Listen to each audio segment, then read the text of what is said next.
தொல்லை இரும்பிறவிச் சூழும் தளை நீக்கி அல்லலறுத்து ஆனந்தமாக்கியதே எல்லை மறுவா நெறிகளிக்கும் வாதவூர்யம் கோன் திருவாசகம் என்னும் தேன். நமச்சிவாய வாழ்க, நாதந்தாள் வாழ்க, இமைப்பொழுதும் என் நெஞ்சில் நீங்காதான் தாழ்வாழ்க. கோகழியாண்ட குருமணி தந்தாள் வாழ்க, ஆகமம் ஆகி நின்று அன்னிப்பான் தாழ்வாழ்க.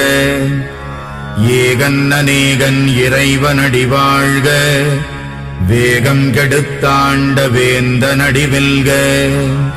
புறப்பருக்கும் பிஞகந்தன் பெய்கடல்கள் வெல்க, உரத்தார்க்கு சேயோன் தன் பூங்கடல்